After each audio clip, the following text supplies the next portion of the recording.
Morning, everybody. Got it. And I will do the same thing. Okay, good morning, everybody. And thanks for joining us on this Saturday morning. I'm Frances Reamer. I'm today's moderator and a co-founding NASCA board member. I see Beverly Hedden is also here, who's another co-founding board member of NASCA. Today's presentation, Green Burial, Sustainable Afterlife Care with Lindsey Falkenburg, is part of NASCA's speaker series, Climate Talks for Everyone. Our sponsors for the Educator Series include Fridays for Future USA, Northern Arizona Climate Change Alliance, and Climate Elders of Arizona. Our future we have this is part of a series. Past talks are posted, talks are recorded and posted on our website, and the list of the future talks in the series are also listed on the NASCA website. So for expediency, at least to start today, if you have questions, why don't you put them in the chat? And then Lindsey's talk is about 45 minutes, and we'll have time afterwards for conversation. So let me say I'm super excited about today's session. I'm really happy to be able to be here because this is something I've wanted to learn more about. And I'm very excited about all of NASCA's climate-related work, including last week's successful electoral pushback on the hospital-related proposition in Flagstaff. And so, for those of you who don't join us regularly, think about or check out our website and see about ways that you might want to get more involved with the work of Northern Arizona Climate Change Alliance. So I'm also very, very excited to introduce Lindsey Falkenburg, who's currently pursuing a master's degree in sustainable communities at Northern Arizona University, one of my favorite places on campus. Having spent a decade in the environmental restoration field, she's now seeking ways to make restoration more holistic and liberating. Her interest in green burial started there and has since spread. Lindsey co-facilitates the NASCA Green Burial Action Team and studies green burial as part of her coursework. For her, and she will tell us more about this, green burial presents a unique opportunity to address the overlapping needs of humans and nature, the human need for physical spaces to grieve and connect deeply with the land, and nature's need for healing and restoration. So thank you, Lindsey, for joining us, and I'll turn the Zoom floor over to you. Awesome. Thanks, Frankie, for that great intro. I think that's most of what you need to know about me right off the bat here. So we can dive in. I'm going to get my screen shared. So hang tight with me for a second while I do that.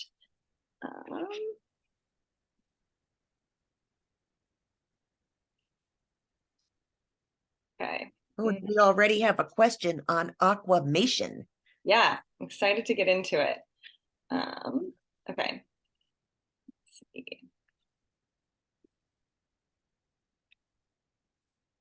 All right, is that presenting? Yes.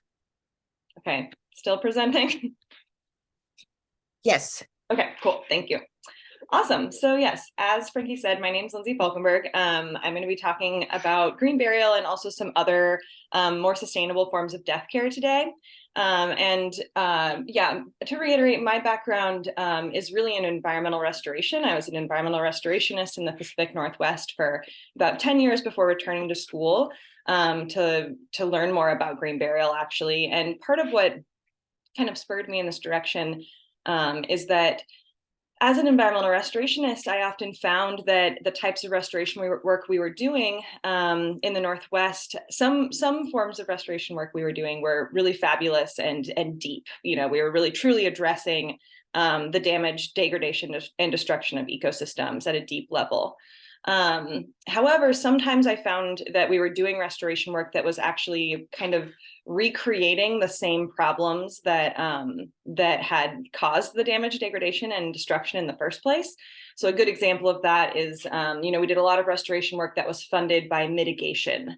And mitigation happens usually when some sort of a development project happens. You pave over a wetland, and then in order to like mitigate that destruction, they put money into restoring a different ecosystem somewhere else.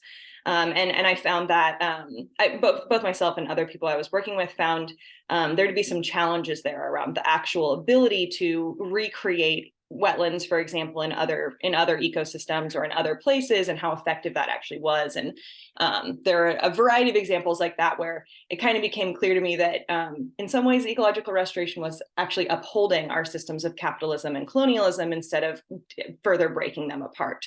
And so I got really interested in green burial as kind of a holistic way to do restoration on the land. And so I was kind of seeing it as this opportunity for people and nature to come back together in a way that wasn't so surface level, but could be a little bit deeper. And so that's my personal interest in green burial. But getting interested in it has kind of taken me on this journey. And part of that was getting to co-chair the Green Burial Action Team with Shar Tarashanti. So I'm going to share a little bit of information with you all today, and then also talk a little bit about the action team and what next steps are with that, if you're interested. And so I wanted to start first and foremost with just encouraging us all to think about what we want to have happen to our bodies when we die. I think it's a good place to begin thinking about our own hopes, dreams, and desires for ourselves. And so maybe we'll all just take a minute. I don't know if we want to go into breakout rooms. Maybe instead it makes sense to just take a minute and think in your own brain. Have you thought about what you want to do with your body? And what does that look like? Or maybe you've never thought about it before, and this is your first opportunity to think about it. So we can all just take a second and imagine what that could look like for us.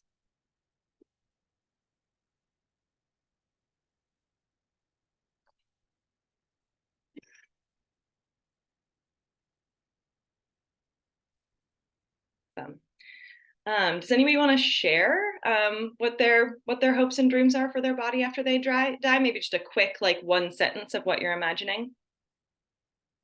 Feel free to unmute and do so.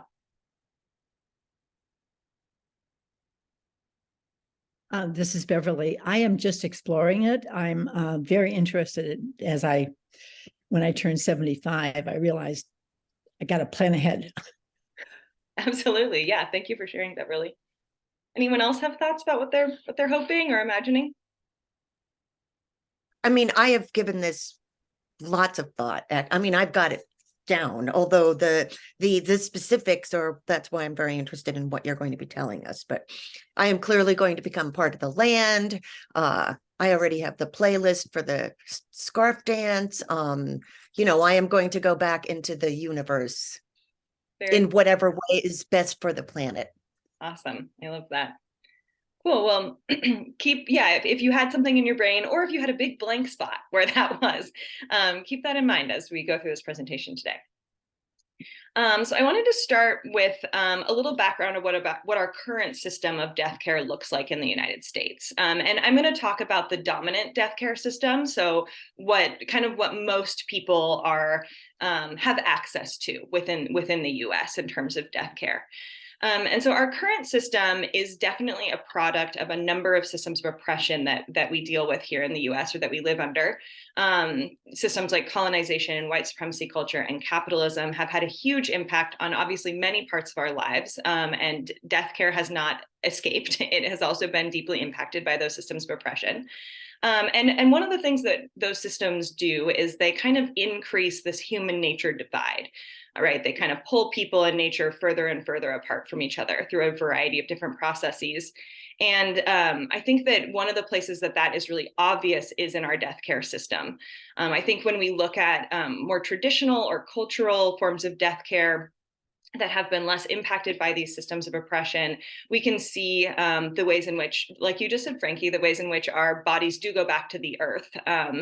And thanks to these systems of oppression, our death care industry has kind of ruptured our ability to go back to the earth in a way that is more natural or more environmentally friendly.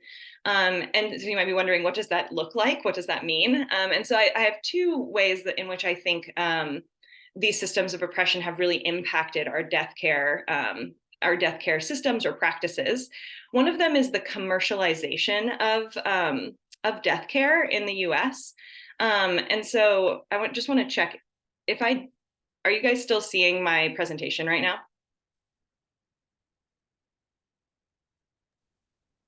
Now we're seeing words. Okay, cool. Just checking. Now we're seeing it, yes. Okay. But now we're seeing it with the frame at the bottom, so not as a presentation. Okay, I'll go back to presenting. I wasn't sure if I could look at my notes and present at the same time. I cannot, so I'll be, don't worry, I have it in my brain. But yeah, commercialization of death care. So when we think about the commercialization of death care, this shows up in a number of different ways. But I think the main ways it shows up is that most parts of the death care process at this point are necessary to be bought and sold, essentially. So if you think about the coffin industry, for example, there's a whole industry built up now around obtaining and buying a coffin. Headstones or tombstones, monuments, there's a whole industry around that. In terms of like where you can be buried, most people have to buy a plot of land to be buried on in a cemetery. Basically every aspect of our post-life or death care industry has become an industry. It's become commercialized. And that is really the impact of capitalism on our death care practices in the United States. And then in terms of the professionalization of death care, the other thing that we see is that your average person no longer knows how to take care of their dead after someone has passed away. And so we see, there are jobs now, people, you need a funeral director in order to kind of direct or organize your funeral practices, to tell you what to do after someone dies. You need an undertaker, you need a mortician. You have to pay people to do things that for a long time, human cultures have known how to do. People have known how to take care of their own dead. And so we've really seen that as well, that kind of professionalization of death care. And yeah, people no longer retain or hold that knowledge. And additionally, even outside of burial, we in the United States, if you look at other options for death care like cremation, it's a highly technical process that you really need. You need a professional and a professional services in order to carry that out. So essentially, death care has become less and less accessible to the average person. And as a result, it's become more and more expensive. And so I'm going to talk a little bit about what we call conventional lawn cemeteries in the United States, and just some of the harmful trends that we're seeing in those conventional lawn cemeteries. So I imagine all of us have seen a conventional lawn cemetery. There's some photos of them here, but I know for myself, at least in Flagstaff, which is where I'm going to school, at NAU, we have conventional lawn cemeteries on both sides of the university, actually. So whether you're walking up the east side or the west side of the university, you walk past a conventional lawn cemetery. And some of the things that are common in conventional lawn cemeteries, one is the use of hardwood coffins. Most conventional lawn cemeteries require you to be buried in some sort of a shellacked hardwood coffin. Often these are made from imported, like exotic or tropical hardwoods, which are contributing to the deforestation of countries outside of the United States. These resources are rarely local. They're also often made with other materials like steel or copper or brass, which have to be mined. Another thing that's really common and required in conventional lawn cemeteries is the use of a grave liner or a vault. And so oftentimes, you get put in the coffin, but then the coffin gets put inside essentially a cement box. And that's to further keep things from breaking down and leaching into the earth. And those liners are usually made out of cement. And as we know, cement is not like a super sustainable material either. It has to be quarried.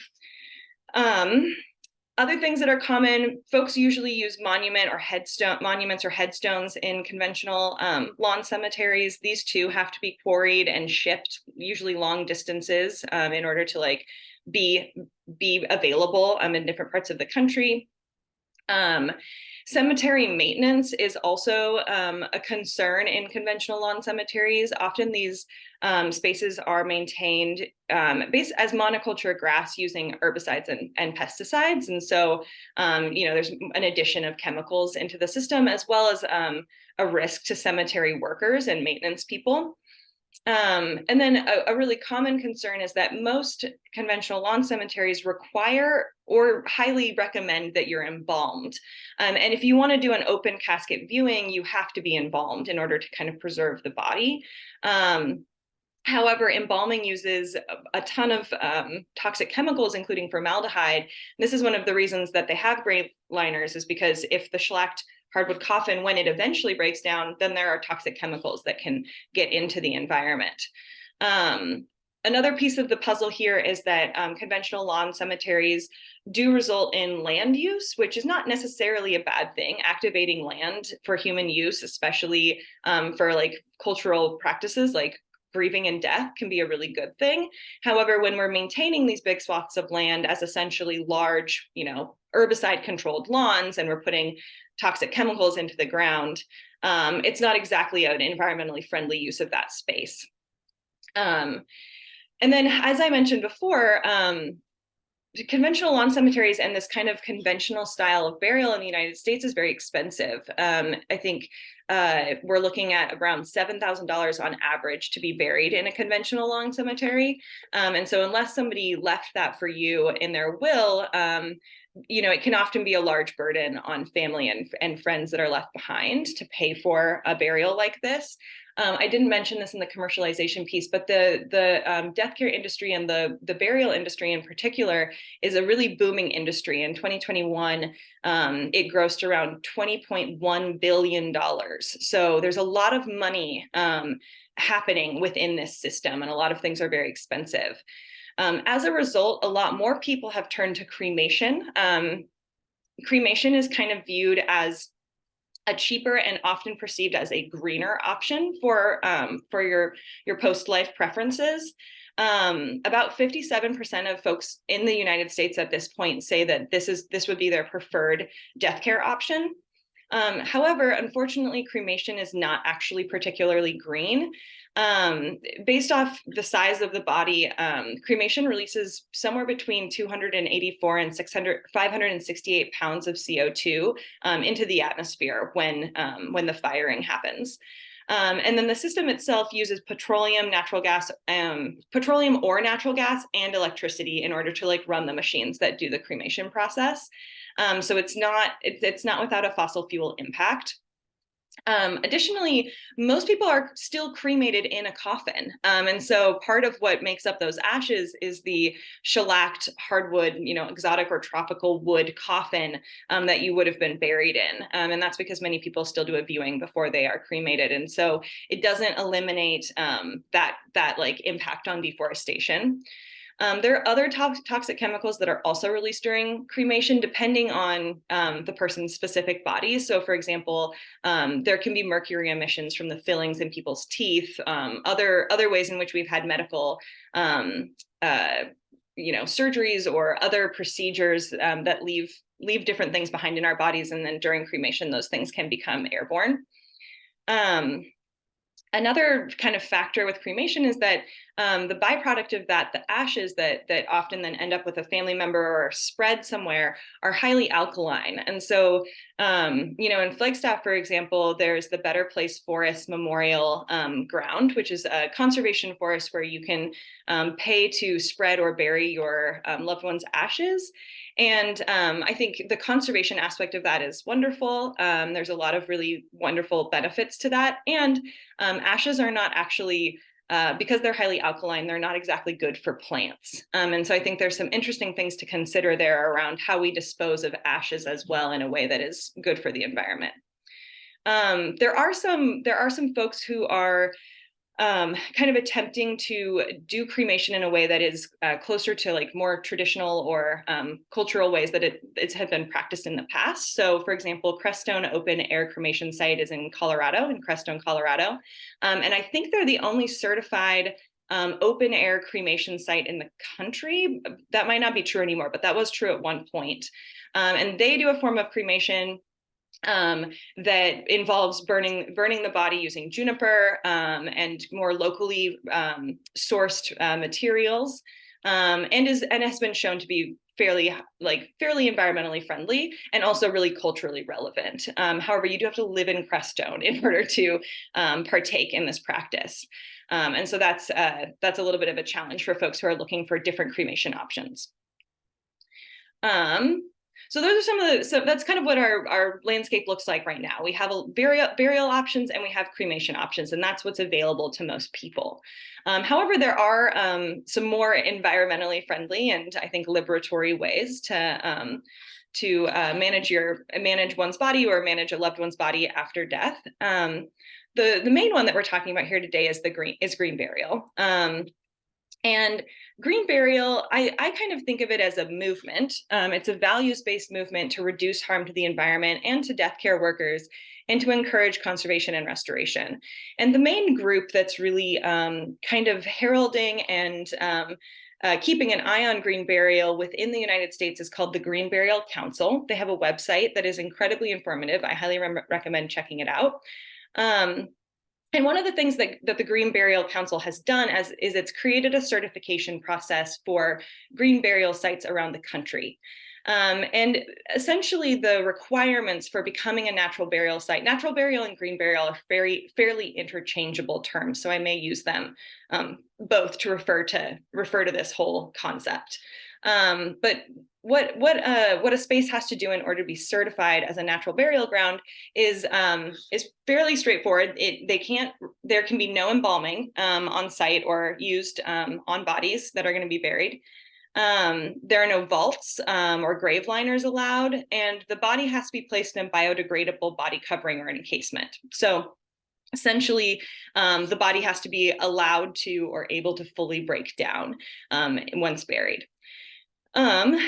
I think other things that the green burial movement is doing that are really cool are kind of empowering people to do more home funerals and revive intergenerational death care practices.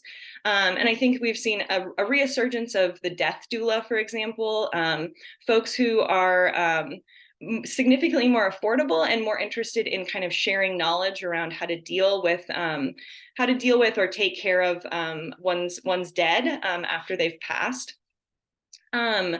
The other thing that I think that the green burial movement is seeking to do is restore healthy conversations, relationships, and understandings around death.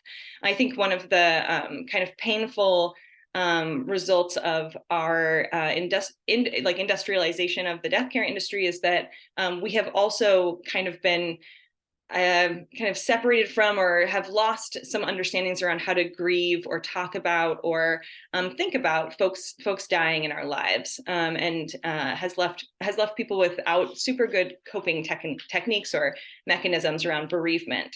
And so I think the green burial movement can help kind of empower people to learn some of those things again and have good conversations around it with their loved ones and their friends. So that's like a little overview of kind of the green burial movement. I will say that we don't want to there we go. In terms of what green burial looks like in the United States, the Green Burial Council currently certifies 3 different kinds of green burial grounds. The first one is called hybrid burial or hybrid burial ground. This is a space where green burial is allowed in a conventional lawn cemetery. And so essentially the cemetery says, yeah, here's this section of the cemetery where you're allowed to be buried without being embalmed. We won't require you to have a grave liner, and you can use a biodegradable coffin. And so you can find hybrid burial grounds if you want to do a green burial in your community. That's one way that it can look. The second way that this looks is burial grounds can be certified as natural burial grounds. And what that means is that that's a cemetery or a space that only allows green burial. So you wouldn't have anybody being buried in a hardwood shellacked coffin. There wouldn't be any grave liners in the space, and no one in the burial ground would be embalmed. In these spaces, sometimes cremated remains are allowed, kind of depends on how they're being managed. And in a natural burial ground, you also wouldn't find any use of pesticides or herbicides to manage the plants there. And then the last way that this looks, that the Green Burial Council is currently certifying is a conservation burial ground. Conservation burial grounds are spaces where green burial is set up with conservation values and goals in mind. And so, burial in the United States comes with some pretty heavy protections for land. And so, in many states, once you've certified a space as a burial ground, it can't be disturbed for upwards of 100 years after the last body is interned. And so, that could have a huge conservation benefit if you kind of combine conservation with green burial.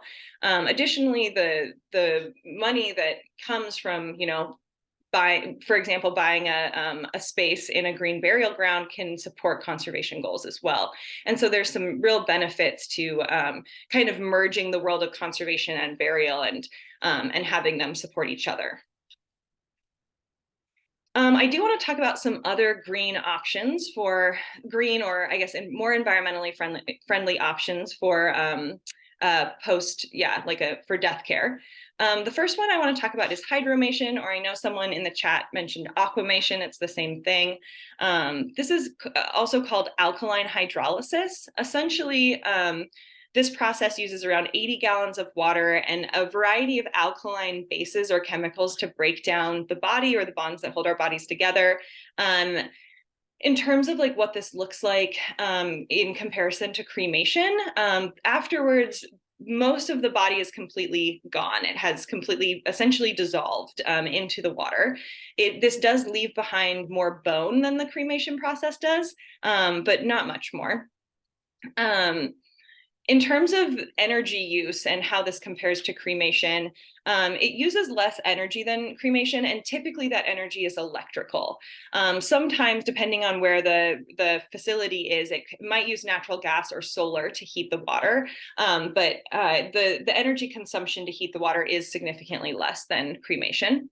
It also allows for, when we talked about with cremation, sometimes there's there can be things that, basically volatilize and go into the air in terms of like different chemicals that we have in our bodies. But in this case, amalgam fillings and other things that aren't going to decompose in the water or break down in the water can be collected and recycled afterwards. One thing to consider with hydromation is that loved ones, after hydromation has taken place, loved ones aren't left with something like ashes that they can then spread. The effluent that's left over afterwards is kind of this thick liquid that is put back into a communal source. So, if a bunch of people are being essentially dissolved or hydrolyzed at a hydromation facility, all of their effluent ends up together. And that effluent can be used as fertilizer, for example, but it's not given back to the family afterwards. So that's kind of something to consider in terms of what family needs are around grieving and bereavement. Another thing that I want to talk about, another option, this one is fairly new, is the option of recomposition, which is essentially body composting. Body composting does also happen in a facility, and it takes around 5 to 7 weeks. However, it doesn't use any sort of fossil fuels or energy inputs.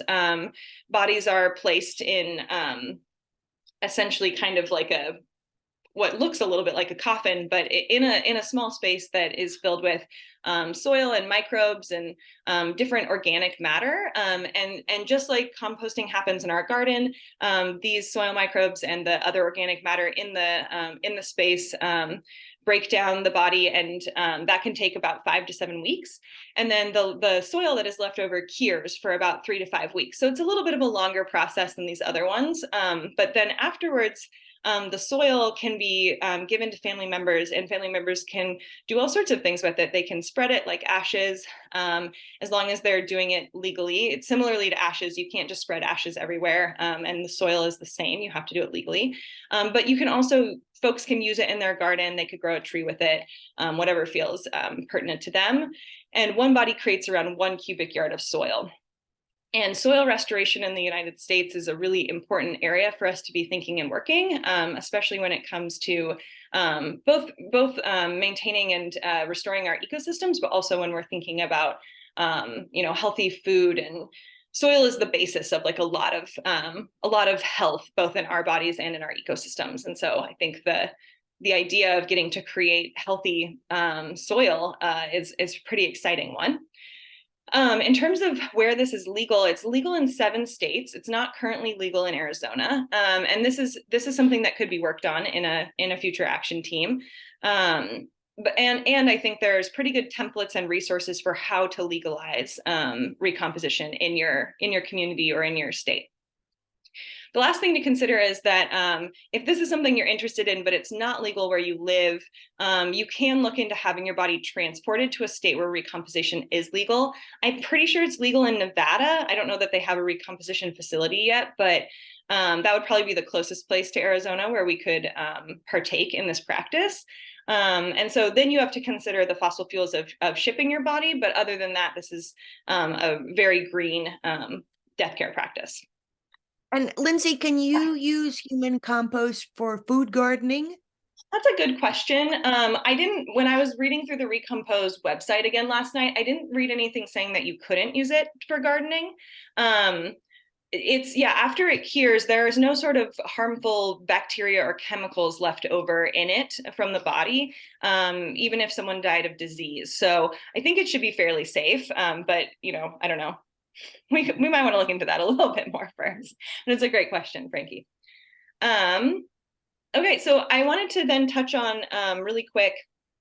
I've explained a little bit of like where we're at right now in the United States, right? We've got a couple of options for us: burial and cremation, more conventional burial and cremation that, unfortunately, if we're worried about our carbon footprint, if we're worried about our environmental impact, they're not particularly good options.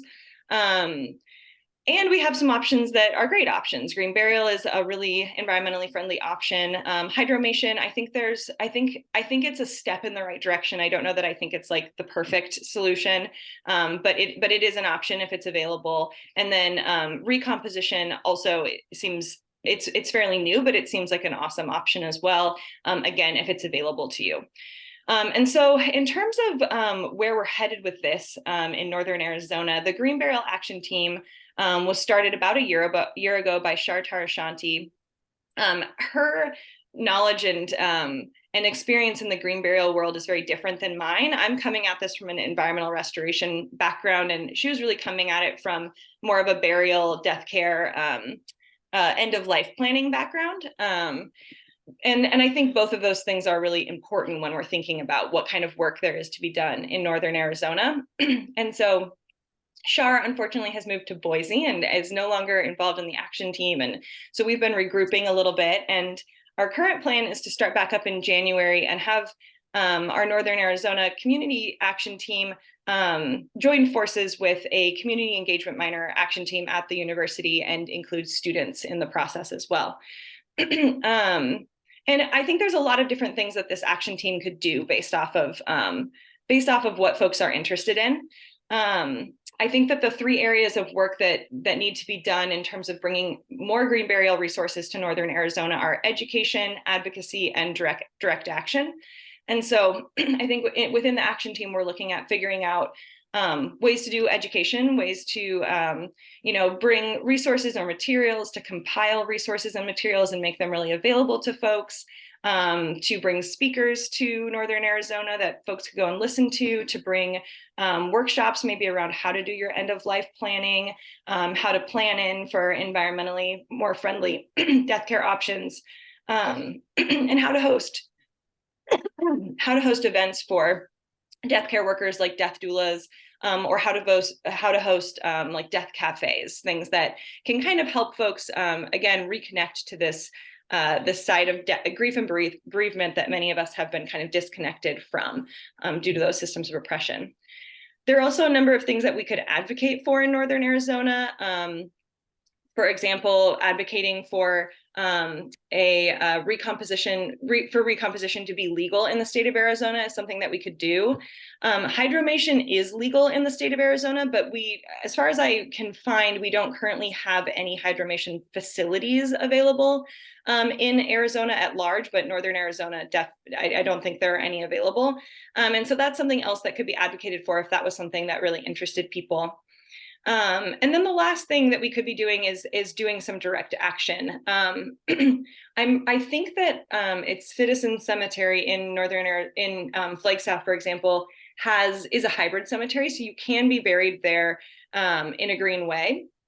However, and I also believe there is a green burial ground outside of Prescott somewhere, but it's really hard to find information about this on the internet. And so I think there's an obvious need for more green burial grounds in Northern Arizona. And I think that an action team could do some good work towards either encouraging another group to take that on or figuring out how to establish one ourselves. So I feel like the sky is the limit for a green burial action team in Northern Arizona. I will say that I think one thing that we've seen with the action team is that sometimes folks show up looking for resources, which is great. And it's awesome, I think, to have folks involved who are really interested in creating those resources, or finding, gathering, and dispersing those resources so that they're available to more people. And so that's kind of the direction that I think this action team is heading in. And then the last thing I'll say, if I can change slides. Oh, okay. I think there's a resource slide. Here we go. Here's just a couple more resources for folks if you're interested in learning about some other things. The first one here is there's a company called Recompose. They started actually in Seattle, Washington, which is where I am today. And they're the first human composting company to have popped up. And now there are more popping up as it becomes legalized in states. However, checking out their website is awesome. They have a really great, beautiful website, super clear. And you can just Google search Recompose and human composting, and it will come up. And they have a lot of facts about both green burial actually and recomposition as a process, how it works. Another awesome website that you absolutely should check out is the Green Burial Council website. It's just a huge source of information. It has information on how to start your own green burial site. It has all sorts of recordings from past conferences that they've had, articles, glossary of terms, just all sorts of different information about green burial and what it looks like in the United States. I mentioned the Crestone End of Life Project. This is the open air cremation site in Colorado. Again, I think this might be the only one that's legally certified in the United States, but I think that it's a really interesting question of, is this something that we could bring to Northern Arizona so that this was an option for people to do cremation in a significantly more environmentally friendly way. Other really good resources are your death doulas within your own communities and death cafes. I know that Sedona, I think, actually has maybe started hosting some death cafes, but death cafes are also online. And so if you're interested in joining a death cafe, which is essentially a listening circle for folks to come to and be given time in front of the group to talk about death, whatever that's bringing up for them. And then everyone kind of shares and splits time and gets that energy and attention from other folks listening to them while they share their own feelings and have their own feelings around death. And then death doulas can be really amazing resources, kind of an alternative to using a funeral director or funeral services. Death doulas can really help share resources and knowledge and teaching around how to care for a loved one's body in the home after someone's passed. And then, of course, the Green Burial Action Team is another resource for you. I'm always happy to chat with folks. And also, we're looking for folks to join the action team and help us build towards some of these goals around advocacy, education, and direct action. So that is the end of my presentation. Thank you all so much. Maybe I'll stop my screen share now. We can do questions. Great. Thank you so much. Super informative. I took lots of notes myself. So a couple questions that are sort of straightforward. I think the composting was of interest to folks. Christina asked, what about mushroom sheets?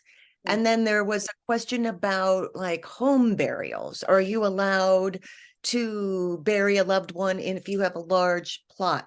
Is that a possibility? That's a great question. Okay, I'll start with the burying someone on private land. So it's a state by state basis whether or not you're legally allowed to bury someone on private land. In Arizona, it is legal. I'm 99% sure. It's not legal in Washington state where I am from. And so, yeah, that's something to look into for your specific location. But if you own property and you feel comfortable about burying your loved ones on that property, that is something that you can look into. And that'd be a great spot to employ or work with a death doula to help you with that process, if that's something that you're interested in. The second question was about recomposition and mushroom sheets.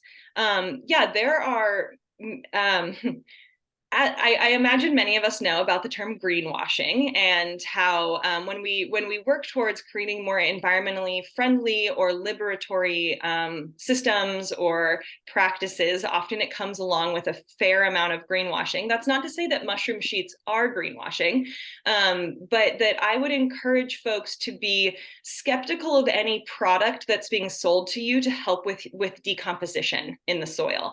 And that's simply because our bodies are natural. They're meant to decompose, and if they go in the ground, they will decompose over time. And that's not to say that not putting amendments or nutrients into the soil along with your body, that might be good for the soil, but it's not necessarily it's not necessary for your body to go through the decomposition process or to be buried in a green way. Instead, I think it's sort of mimicking the ways in which the industrialized death care system has all of these bobs and ends and gadgets and things that we are required to buy or use in order to be buried. And I'm skeptical or hesitant to I don't know, say that there's nothing that's required for green burial, essentially, is what I want to say. So of course, if you find something you really like and you want to support a company that you think is cool, that's great. But I am nervous about the commercialization of green burial as well. And I think it's just not necessary in terms of what green burial requires. So that's my thought on that. Thanks. So I have a question. Oh, here's another one. How active is the Green Burial Action Team, and what's the most recent item event that they've worked on? Yeah, that's a great question. So we the way that we've been active in the past, so we spent the last year-ish really building relationships with each other and then kind of figuring out where we wanted to head next. And then unfortunately, when Shar left the action team, I think most important thing right now is that I'm looking for a co-facilitator because I am a student and I don't actually really have time to facilitate an entire action team by myself.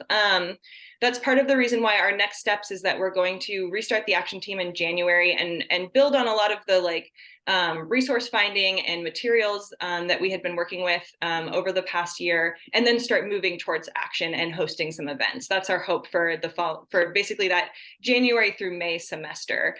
And I think working with a student action team will help that because there's then some built-in support and accountability from the students in order to get some things done. So yeah, that's a great question. I wouldn't say that we haven't hosted an event or anything like that yet. We were really focused on relationship building and resource gathering. So that's the direction that we're headed in. Great. Open up other questions. I have a question, but I'm going to wait, see if anyone else has questions to ask. Feel free to unmute.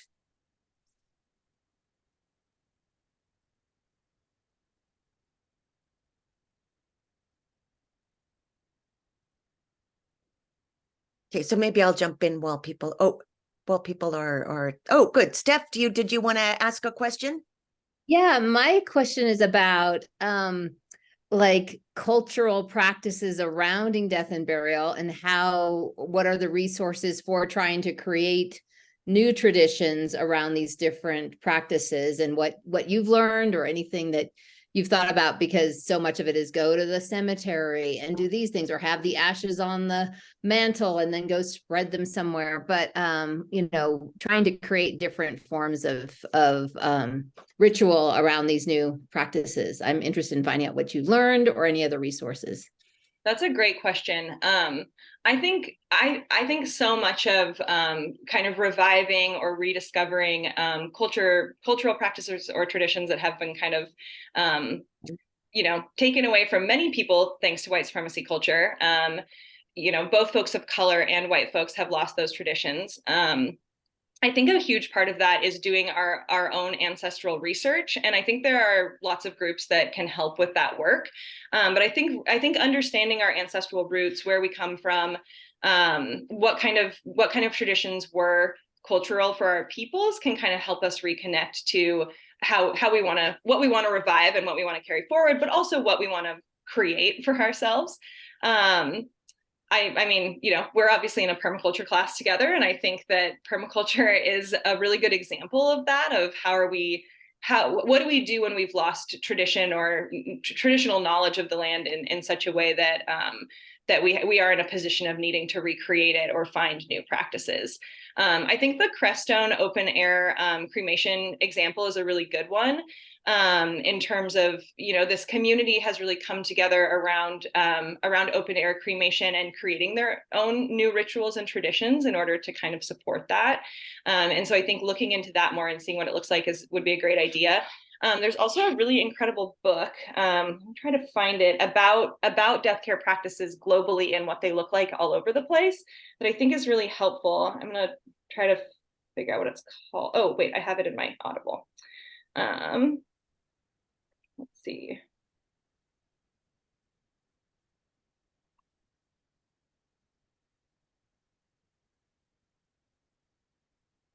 Oh gosh, do I have it in my Audible? No. Okay, well, I'll look this up and send it out. But there's some like really good folks who have done work also on on kind of gathering and talking about a lot of different death care practices globally, and they're super fascinating and give us way more ideas and options for what end of life care can look like than what's currently available to us in the United States. So I'll look that up and we'll either email it out or drop it in the chat, or I can tell you, you know, 2 Wednesdays from now. But yeah, thanks for your questions.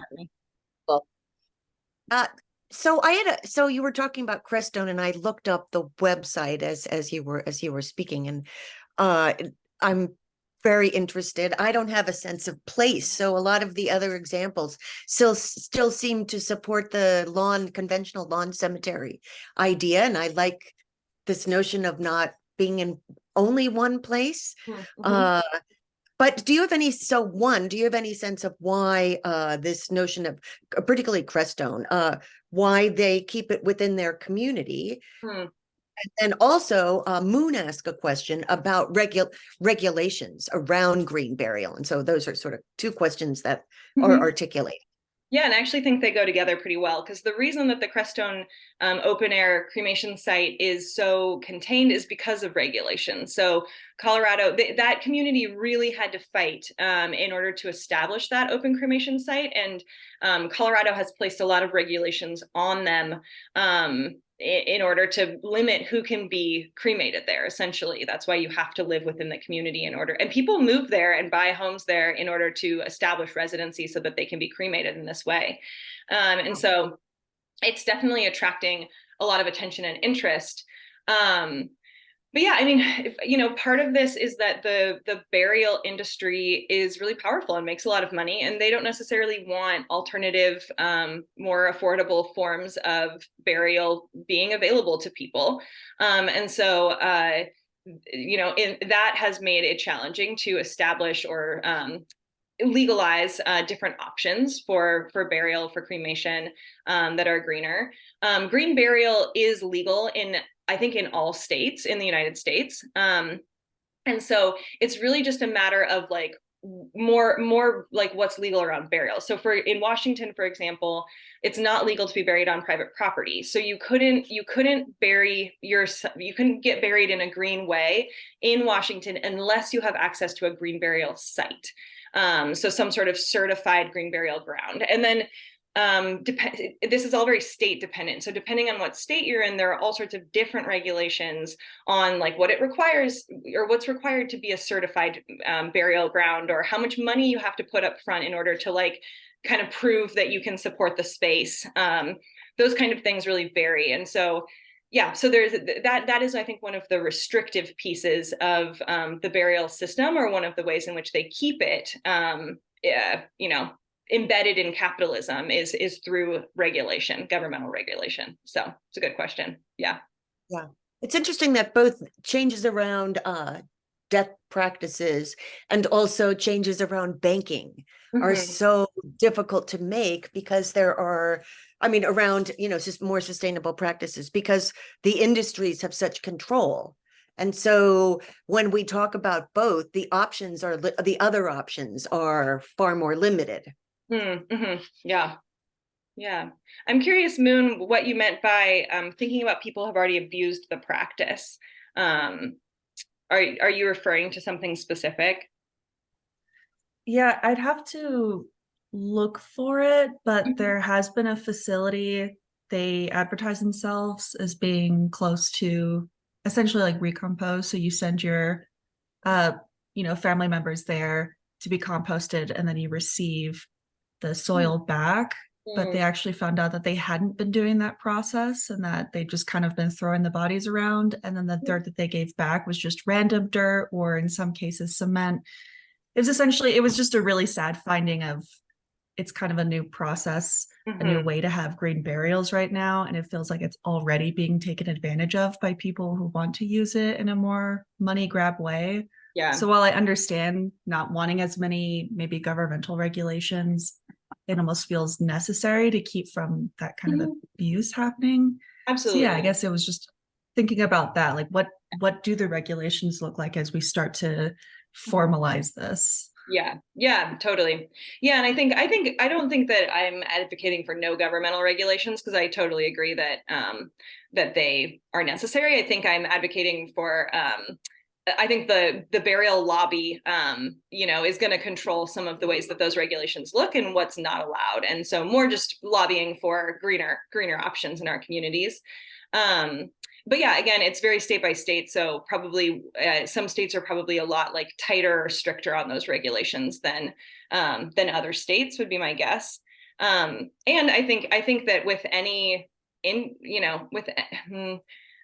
it's unsurprising to me that as we attempt to move towards, you know, more liberated or greener forms of burial options, that there are going to be folks who take advantage of that and attempt to monetize it, or cut corners, or do really sketchy things. So I think knowing what companies or organizations are really trustworthy makes sense. So this group Recompose in Seattle is a really awesome company, and I think you know, maybe knowing who to contact and be like, is this other place that's closer to me legit? Is this a real thing? Those kinds of things could help us take care of ourselves until those government regulations catch up or are in place. So I think that's great. And then your other question here about whether there are any local or Northern Arizona Indigenous groups that we've worked with.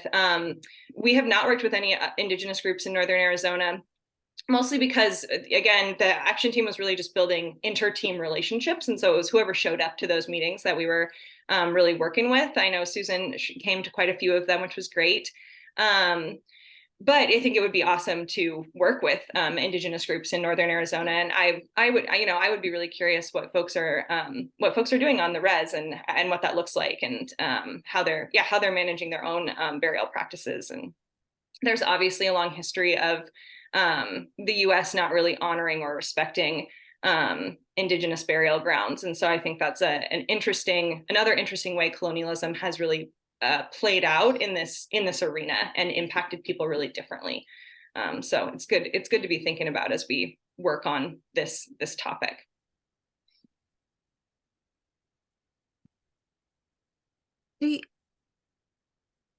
Yeah, if you want to get involved with the climate.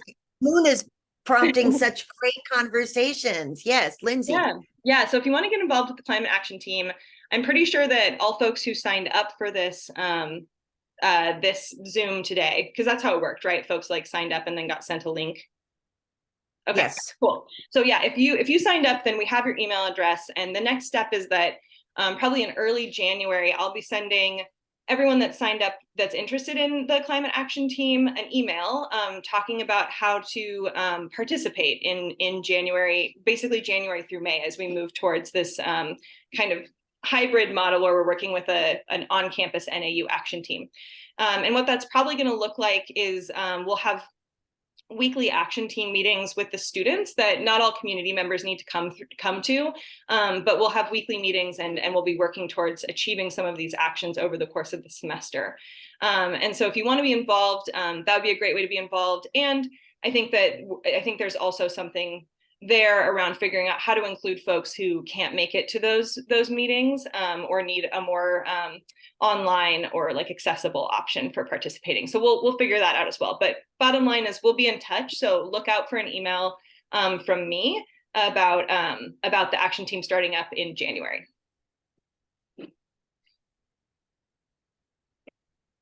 So Lindsey, do you see much movement on the part of funeral homes and other parts of the death industry to become more sustainable? Yeah, I think that conventional lawn cemeteries are a great place to put pressure on. Cremation can't get greener. I mean, maybe it could use different fuel or something, but ultimately it's probably releasing CO2 into that. So I'm not really sure where we can put pressure on like a crematory. However, when we think about conventional lawn cemeteries, we can absolutely put pressure on our local conventional lawn cemeteries to become a hybrid cemetery and allow green burial to take place there. I still think, I mean, it's again, that's a step in the right direction in the sense that that's not going to be using coffins, that's not going to be using embalming, and that's not going to be using that vault liner, which is great. So it reduces some of the impact around resource use, but it doesn't. I think the like long goal here is the conservation restoration focus, where we're really bringing humans and nature back together in these kind of, very integrated holistic spaces. So I think that's a little harder to push a lawn cemetery towards, but it's not impossible. And so absolutely, if you live somewhere and you don't know if your local cemetery provides or allows green burial, I think calling them up and asking and basically beginning to put pressure on them to allow that is a great thing to do in your local community. Thank you. Yeah. Awesome. Any other questions, comments?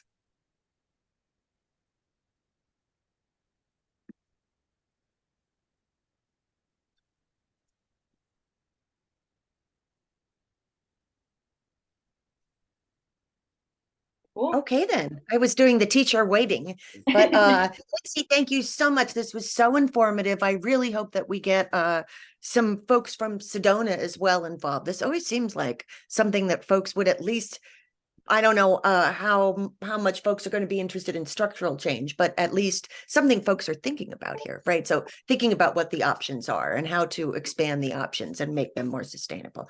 But thank you very much. A really informative session. Thank you, everybody. And please check out the Northern Arizona Climate Change Alliance website and stay involved with us however works for you. Awesome. Thank you, so much. Lindsey. It's good to see Wonderful some session. Thank you, everybody. Bye, Thank y'all. you, Lynn. Thank Yeah, you so thanks, much. Stephanie. Thank you so much. Good job. Thank you. That's good. I stopped the recording, so thank you. I'll get my, you must be recording now. Oh yeah, here I can stop mine too. Maybe. So